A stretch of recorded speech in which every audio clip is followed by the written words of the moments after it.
Bulletin की शुरुआत करते हैं एक बड़ी खबर के साथ जो बांग्लादेश से आ रही है। चिन्मय दास की गिरफ्तारी का यह पूरा मामला है। आरएसएस ने चिन्मय दास की रिहाई की मांग की है। हिंदुओं पर अत्याचार बंद होना चाहिए, आरएसएस की तरफ से कहा गया है। भारत समेत पूरी दुनिया में हिंदुओं के लिए आवाज उठाई जाए। भारत वैश्विक समुदाय को साथ आना चाहिए, बांग्लादेश की पीड़ितों का साथ देना चाहिए। आरएसएस की तरफ से दो टूक ये बात कही। और इसी खबर पर ज्यादा जानकारी के साथ हमारी सहयोगी आंचल यादव हमारे साथ दिल्ली से लाइव जुड़े हैं। सर, आप बहुत लकी हैं कि आपके बेटे ने हेल्थ इंश्योरेंस और बाकी सारी फॉर्मेलिटीज टाइम से पूरी कर दी है। अब आप घर जा सकते हैं। मेरा बेटा? तो फिर आप? पॉलिसी बाजार। क्लेम के टाइम पे हमेशा आपकी हेल्प को तैयार। पॉलिसी बाजार, 1 करोड़ का हेल्थ इंश्योरेंस सिर्फ 390 रुपए महीने से शुरू। आंचल, आरएसएस की तरफ से ये बात बिल्कुल साफ कर दी गई है और ये कहा गया है कि बांग्लादेश में जो हिंदुओं पर अत्याचार हो रहा है वो अत्याचार बंद भी होना चाहिए और इसको लेकर बांग्लादेश हुकूमत को कार्रवाई भी करनी चाहिए, यानी जो अत्याचार हो रहा है। बिल्कुल, देखिए जब से आपने देखा होगा कि शेख हसीना जो है वो हटी है वहाँ से, उसके बाद से देखिए लगातार जो है बांग्लादेश के अंदर हिंदू मंदिरों पे हमले किए जा रहे हैं, साधु संतों को परेशान किया जा रहा है। और जैसे कि देखिए अब कल भी जो है 3 मंदिरों पर हमला किया गया था। इसके बाद से सरकार और आरएसएस दोनों ही काफ़ी ज़्यादा देखिए यहाँ पर चिंतित नज़र आ रहे हैं। और न केवल सरकार और आरएसएस बल्कि देखिए पूरा देश जो है उसकी, भारत देश की नज़र भी बांग्लादेश के ऊपर है। सबका कहना है कि वहाँ हिंदू अल्पसंख्यक है और उनके ऊपर हमले हो रहे हैं, जो कि बिल्कुल गलत है। और जिस तरीके से देखिए चिन्मय जी की अगर हम बात करें, उनको लेकर देखिए प्रधानमंत्री मोदी ने भी जिस तरह से हस्तक्षेप किया, उनका कहना था, उन्होंने बातचीत की और साथ ही ये भी कहा कि देखिए संतों के ऊपर हमले नहीं होने चाहिए, अल्पसंख्यकों के ऊपर जो हमले हो रहे हैं ये भी बर्दाश्त नहीं किए जाएंगे। और आपने देखा होगा कि पीएम मोदी ने गुरुवार को एस जयशंकर जो कि विदेश मंत्री है, जब पार्लियामेंट चल रही थी दोनों सदनों के बीच एक बैठक बुलाई थी और दोनों ने ही देखिए बांग्लादेश में चिन्मय जी की संत की अगर हम बात करें उनको लेकर भी डिस्कशन हुआ था। और साथ ही हिंदुओं के ऊपर जिस तरह से लगातार वहाँ हमले हो रहे हैं, मंदिरों को पर हमले हो रहे हैं, उनको कोई कार्यक्रम नहीं करने दिया जा रहा है, तब भी देखिए विवाद उत्पन्न होता है। तो इन तमाम चीज़ों को लेकर भी डिस्कशन हुआ था कि ये अल्पसंख्यकों पर बांग्लादेश में जो हमला है ये बर्दाश्त नहीं किया जाएगा। और साथ ही देखिए अब संघ भी लगातार जो है इसको उठा रहा है और ये मांग उन्होंने सरकार से की है संघ ने कि ये हमले जो है पूरी तरीके से बंद हो। इसको लेकर देखिए भारत सरकार को भी इसमें हस्तक्षेप अब कड़ाईता से करना होगा। और यही कारण है कि अब बीजेपी भी काफ़ी ज़्यादा इस मामले को लेकर चिंतित नज़र आ रही है। गौरव भाटिया ने अभी पीसी की थी, उस पीसी के दौरान भी जब उनसे एक सवाल बांग्लादेश को लेकर पूछा गया था तो उनका कहना है कि चाहे अल्पसंख्यक हिंदू कहीं पर भी हो, ये भारत की भी जिम्मेदारी है, सरकार के हम पूरी तरीके से सजग हैं कि हिंदुओं के ऊपर इस तरीके के अटैक जो है किसी भी देश में हो वो नहीं होने चाहिए और उसमें हस्तक्षेप करना अब दायित्व भी है। और यही कारण है कि प्रधानमंत्री मोदी ने गुरुवार को भी एक बैठक की थी बांग्लादेश के हालातों को लेकर, क्योंकि पार्लियामेंट में विपक्ष इस मुद्दे को उठाता हुआ नजर आ सकता था और 1-2 लोगों ने इसको लेकर शायद चर्चा भी की थी। विपक्ष अगर मुद्दा भी नहीं उठाया तो भी केंद्र सरकार को इस पर अपना पक्ष तो रखना ही था। हमारे साथ अजय गौतम जी जुड़ गए हैं, हिंदू धर्म गुरु हैं। अजय जी, बांग्लादेश में हिंदुओं पर अत्याचार हो रहा है, अभी से नहीं लंबे अरसे से हो रहा है, लेकिन खामोशी क्यों? पूरी दुनिया की अगर बात करें तो कहीं हिंदुओं पर अत्याचार हो रहा है, उसको लेकर बोलने के लिए कोई तैयार नहीं हो रहा है। देखिए ये बड़ी दुख और शर्मनाक बात है।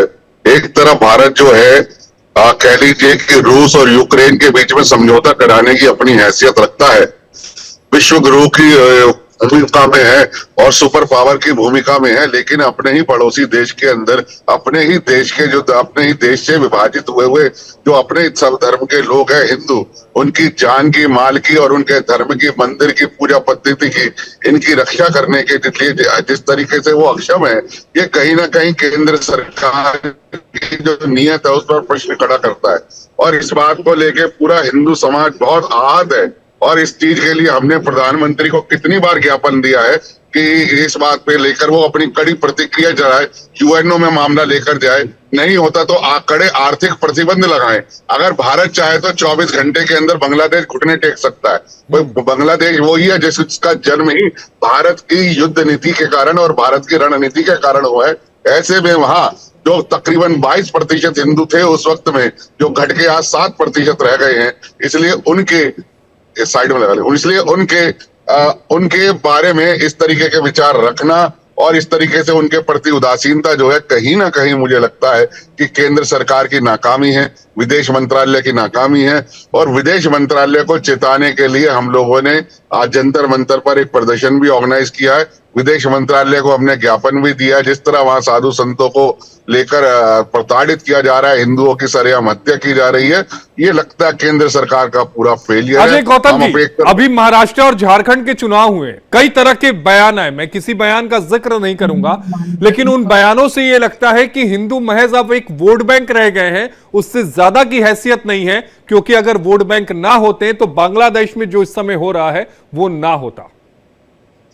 नहीं, आपकी बात बिल्कुल सही है कि हिंदू एक वोट बैंक की तरह बनकर इस्तेमाल हो रहे हैं। अब ये जो बटेंगे और कटेंगे वाले नारा लगा लगा के जात पात की करो विदाई, ये सब मुझे लगता है कि राजनीतिक जुमले रह गए हैं।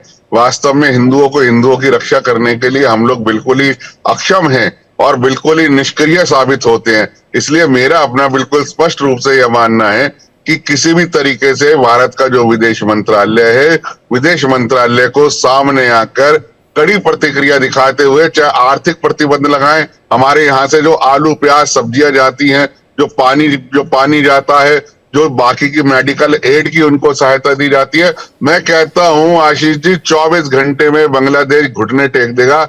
लेकिन ना जाने, ना मालूम और ना समझने वाले कारणों के कारण जो है भारत का विदेश मंत्रालय बिल्कुल ज़ॉम्बी और निष्क्रिय बना हुआ है। एक तरफ आप जाते हो दूसरे दो बड़े बड़े महादेशों के युद्ध का समझौता कराने, और दूसरी तरफ आप अपने ही बिल्कुल बॉर्डर लगते हुए देश के अंदर अपने ही धर्म से निकले हुए अपने ही देश के जो पूर्व नागरिक रहे हैं उनकी आप समझौते में विफल रहते हो, उनके मंदिरों पे आक्रमण पर आप विफल रहते हो, उनके साधु संतों पे अत्याचार पे विफल रहते हो। मुझे लगता है इससे शर्मनाक घटना कोई नहीं हो सकती और भारत की मोदी सरकार को और विदेश मंत्रालय को इस पे तुरंत ही संज्ञान लेना चाहिए। अजय गौतम जी, जिस तरह से विदेश राज्य मंत्री का संसद में एक उन्होंने लिखित जवाब दिया और ये कहा कि हम इस पर चिंता जाहिर करते हैं और यूनिट सरकार को कहा कि नहीं, इसको लेकर कठोर कार्रवाई आप करिए, क्या इतना कह देना काफी है? क्या इससे चीजें रुकी तो नहीं? तस्वीरें आ रही है, हिंदुओं को दौड़ा कर मारा जा रहा है, दुकानें लूटी जा रही हैं, घर जलाए जा रहे हैं, हर तरफ दहशत का माहौल है, हिंदू धर्मगुरु को जेल में डाल दिया गया है, इस्कॉन जैसी संस्था को कट्टरपंथी संगठन करार दिया गया है। उसके बाद भी इतनी बस केवल चिंता जाहिर करेंगे क्या हम? देखिए, मैं वही कह रहा हूं कि मोदी सरकार हो या वाजपेयी सरकार हो, इनसे अच्छी मुझे वो इंदिरा गांधी की वो सरकार याद आती है जिसने कम से कम पाकिस्तान के 2 टुकड़े तो कर दिए थे। एक मिलिट्री ऑपरेशन लॉन्च करने की हिम्मत तो थी, लेकिन भाजपा सरकार इतनी नकारा सरकार है युद्ध नीतियों के मामले में, ये सिर्फ और सिर्फ बोल बच्चन करना जानते हैं, कुछ नहीं जानते। इजराइल, वैसे ये कहते हैं इजराइल हमारा सबसे अच्छा दोस्त है, लेकिन इजराइल से प्रेरणा नहीं लेते। इजराइल के एक नागरिक के साथ कहीं भी अत्याचार होता है वो घर में घुस के मारता है, इसी तरीके से। लेकिन यहाँ पर क्या है, ये निंदा करने वाले लोग हैं, खाली निंदा करते रहते हैं, आलोचना करते रहते हैं और वो उससे जो दूसरी सरकार है उससे रिक्वेस्ट करते रहते हैं। हर कोई जानता है कि जो प्रधानमंत्री हैं वहां के बांग्लादेश के, वो एक कठपुतली सरकार है, वो कट्टरपंथियों के हाथ में खेलने वाली सरकार है। ये खाली रिक्वेस्ट करना, फॉर्मल डोजियर देना या ये सब करना बंद करना चाहिए। भारत सरकार को मिलिट्री ऑपरेशन लॉन्च करना चाहिए अपने नागरिकों की सुरक्षा के लिए, जैसा कि इजराइल करता है। लेकिन ना जाने मोदी, मैं देखिए, मैं खुद भाजपा से जुड़ा हुआ हूँ, मैं संघ का स्वयं सेवक रहा हूँ, मतलब 40 साल से मेरी संघ आयु है। उसके बावजूद मुझे कहते हुए शर्म आती है कि भारत की जो आज की प्रेजेंट सरकार है जो बिल्कुल नकारा और निकम्मी है, अपने देश के नागरिकों की अपने देश में भी सुरक्षा करने में ये विफल है और विदेशों में भी विफल है। हम जो हमारे गणपति मंदिरों पर, हमारे गणपतियों के पंडाल पर, दुर्गा पंडाल जिस तरीके से देश की हैदराबाद में लूटे जाते हैं, आक्रमण होता है, वही हाल बांग्लादेश में हो रहा है और ये अपने वोट गिनने में लगे हुए हैं। इनको चाहिए बस हमें अपनी सरकार बनानी है, हिंदू जाए भाड़ में, हिंदू मरे, हिंदू से कोई मतलब नहीं है, ये सिर्फ हिंदुओं को वोट बैंक की तरह इस्तेमाल करते। आज जो जंतर मंतर पर आप लोगों ने प्रदर्शन का आह्वान किया है, इसका मुख्य उद्देश्य क्या है और यहां से क्या संदेश आप केंद्र सरकार को देना चाहेंगे? देखिए, हम संदेश नहीं, हम चेतावनी देना चाहेंगे कि आने वाले चुनावों के अंदर अगर भाजपा की सरकार बन सकती है तो पलट भी सकती है। हमें ऑप्शन चुनना पड़ेगा, कौन हिंदुओं की रक्षा करने में समर्थ है, कौन हिंदुओं के लिए लड़ा हो सकता है, खड़ा हो सकता है। अगर भाजपा सरकार की यही इसी तरीके की ये नीति रही, उनका मकसद सिर्फ अपना, कहते हैं कि अश्वमेघ रथ को हर राज्य में ले जाके सरकार बनाना ही रहा, चाहे वहां हिंदू पिटे, चाहे वहां हमारे मंदिर टूटे, चाहे हमारी बहन बेटी और पूजा पद्धति के साथ कुछ भी हो, तो ये नहीं चलेगा। अब हमारा मकसद बिल्कुल स्पष्ट है कि अगर हिंदुओं के साथ के लिए, हिंदुओं के समर्थन के लिए भाजपा सरकार ने कड़े कदम नहीं उठाए, बांग्लादेश में और पाकिस्तान में हिंदुओं की सुरक्षा के लिए कड़े कदम नहीं उठाए, तो भाजपा को इसका जवाब आने वाले दिल्ली के चुनाव नहीं और राज्यों में जो चुनाव है उनमें देना पड़ेगा। बिल्कुल हमारा स्पष्ट मत। आप बने रहिएगा। आंचल भी हमारे साथ हैं। आंचल चूंकि बीजेपी कवर करती हैं, आंचल आपने अजय गौतम जी को सुना, साफ और स्पष्ट संदेश जो धर्मगुरु हैं हिंदू वो कह रहे हैं कि सरकार को अब मजबूत कदम उठाना पड़ेगा। केवल चिंता जाहिर करना या फिर ये कह देना बांग्लादेश सरकार को कि आप कट्टरपंथियों के खिलाफ कार्रवाई करिए, उससे काम अब नहीं चलेगा। बात कहीं आगे ज्यादा निकल चुकी है।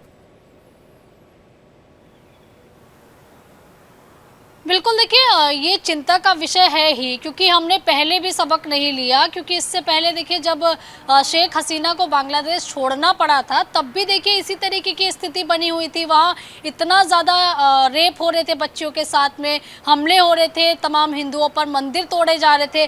तब कहीं ना कहीं एक सबक लेने की ज़रूरत थी। और यही कारण है कि देखिए सरकार भले ही जो भी कह रही हो कि उन्होंने बातचीत की है, पीएम ने भी देखिए बातचीत की है, और ये जो हमले हो रहे हैं इनको रोकने के लिए उन्होंने कहा है। एस जयशंकर के साथ में बैठक करते हैं संसद में, वो बैठक भी की जाती है। इसके बाद अपनी बात भी रखते हैं। गौरव भाटिया बीजेपी कार्यालय से भी बोलते हैं कि हिंदुओं का कहीं भी अल्पसंख्यक हिंदू हैं उनकी रक्षा करना हमारा दायित्व है, ये बात बोलते हैं। हालांकि देखिए आपने संघ के बयान भी सुने होंगे, संघ ने बड़ी ही कड़ाईता से और बड़े ही ब्रीफ तौर पे देखिए लिखा है कि अब इसमें हस्तक्षेप करने की ज़रूरत है सरकार को, और सरकार देखे किस तरीके से वहाँ गलत हो रहा है, मंदिर तोड़े जा रहे हैं, संतों को जेल में डाला जा रहा है, उनको बेल नहीं दी जा रही है। तो इस तरीके के जवाब और सवाल जो है लगातार खड़े भी किए जा रहे हैं और कई लोग जवाब भी दे रहे हैं। क्योंकि गौरव भाटिया ने जवाब दिया कि देखिए हिंदुओं की रक्षा के लिए हम तत्पर है, सरकार तत्पर है, लेकिन संघ ने भी तो इसमें हस्तक्षेप किया। उन्होंने भी कहा है कि भाई इस पर रोकथाम पूरी तरीके से लगाने की जरूरत है, चाहे रास्ता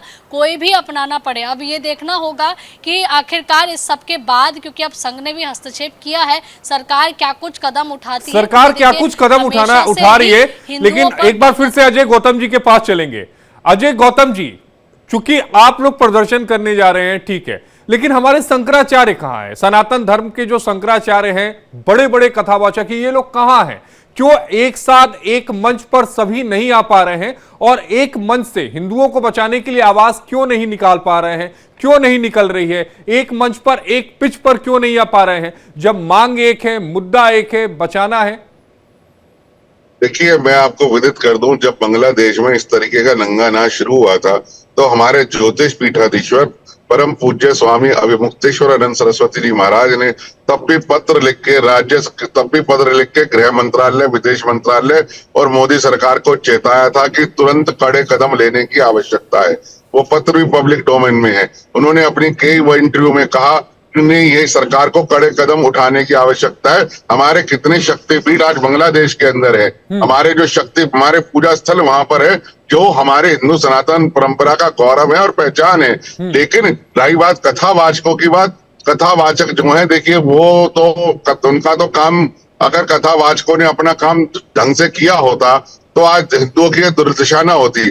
कथावाचकों का एक ही काम है राधे राधे करके नचाना लोगों को और उनसे जो है ना पैसा इकट्ठा करना। इसके अलावा कथावाचकों का रोल मैं नहीं मानता। लेकिन जहां तक हमारे यहाँ शंकराचार्यों की बात है, बाकी हमारे और मठाधीशों की बात है, तो अखाड़ा परिषद की बात है, सबने केंद्र सरकार से ये अपनी चिंता जाहिर करी है। लेकिन केंद्र सरकार अभी तो कौन सी सरकार में कौन मुख्यमंत्री बनेगा, महाराष्ट्र में किसको क्या पद दिया जाएगा, अभी उसकी मलाई काटने में लगे हुए।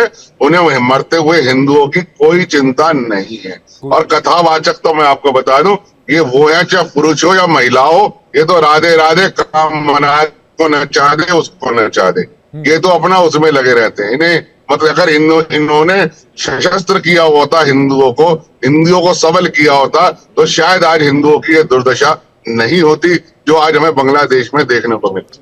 अजय जी, आप हमारे साथ बने रहिएगा और आंचल बने रहिएगा। इसी बीच एक बड़ी खबर सामने आ रही है। तेलंगाना में वीएचपी और बजरंग दल का प्रदर्शन हुआ है। बांग्लादेश में हिंदुओं पर हमले को लेकर यह प्रदर्शन हुआ है और चिन्मय दास की गिरफ्तारी को लेकर विरोध प्रदर्शन हुआ है। इस वक्त की बड़ी खबर आपकी टीवी स्क्रीन पर। तेलंगाना में विश्व हिंदू परिषद और बजरंग दल ने प्रदर्शन किया है। तो बांग्लादेश में हिंदुओं पर हमले को लेकर यह प्रदर्शन किया गया है। चिन्मय दास की गिरफ्तारी को लेकर विरोध प्रदर्शन किया गया है।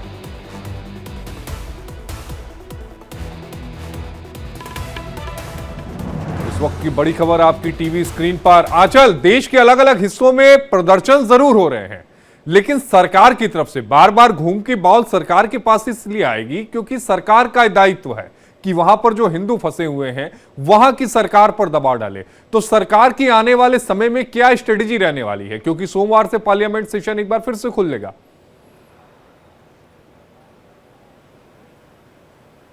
बिल्कुल, देखिए ये जो प्रदर्शन किए जा रहे हैं इसीलिए किए जा रहे हैं जिससे सरकार जो है कोई सख्त एक्शन ले सके, क्योंकि जगह जगह पर अब हिंदू जो है जागृत होता हुआ नजर आ रहा है। और अगर बीएचपी बजरंग दल की बात करें तो देखिए वो हमेशा से ही अगर किसी भी जगह पर हिंदू अल्पसंख्यक है, चाहे पाकिस्तान की बात करें, बांग्लादेश की बात करें, तो हर जगह जब भी हिंदुओं पर अत्याचार होते हैं वो साथ में खड़े होते नजर आते हैं। और ये प्रदर्शन जो है इस बात की देखिए एक कह सकते सूचना है, चेतावनी है कि आप इस मुद्दे को लेकर पूरी गहनता से, जिम्मेदारी के साथ आप बांग्लादेश सरकार से बात कीजिए, जिससे हिंदुओं को लेकर वहां जो अत्याचार हो रहे हैं वो रुक सके। क्योंकि बांग्लादेश शायद अब ये भूल गया है कि वो देखिए भारत का ही हिस्सा हुआ करता था। हालांकि जब तक शेख हसीना थी तब तक देखिए फिर भी थोड़े से हालात जो है सही थे, लेकिन अभी जब से शेख हसीना वहां से गई हैं उसके बाद से लगातार हालात बिगड़े हुए हैं। और यही कारण है कि अब देखना ये होगा, सबकी नजरें अब सोमवार के दिन पर बनी हुई हैं, क्योंकि जब पार्लियामेंट सेशन शुरू होगा, क्योंकि ये कयास लगाए जा रहे हैं कि कई नेता जो हैं इस मुद्दे को संसद में उठा सकते हैं। क्योंकि देखिए अक्सर बीजेपी हिंदुत्व के मुद्दे पर सरकार बनाती हुई नजर आई है। उनके तमाम नेता हिंदुत्व को लेकर कड़े और बड़े बयान देते हुए नजर आए हैं। और तो अब कहीं ना कहीं ये बीजेपी की भी अग्नि परीक्षा है कि अगर अल्पसंख्यक हिंदू कहीं, लेकिन एक बात बताइए आंचल कि विपक्ष को ये मुद्दा तो पहले ही उठाना चाहिए था। विपक्ष अडानी के मुद्दे पर या फिर दूसरे मुद्दों पर उलझ के रह गया। बांग्लादेश में हिंदुओं पर अत्याचार का मुद्दा विपक्ष को सदन के पहले ही सप्ताह में उठाना चाहिए था।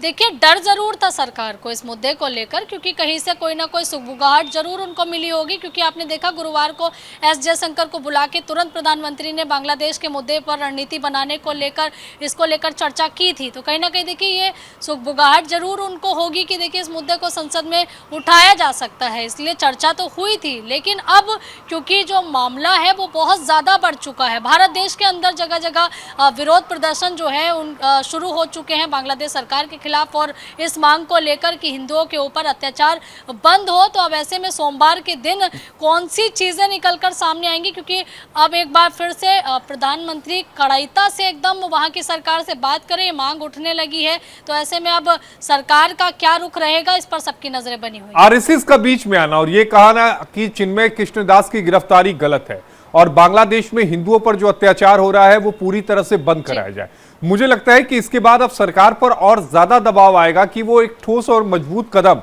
सरकार बांग्लादेश को लेकर ले।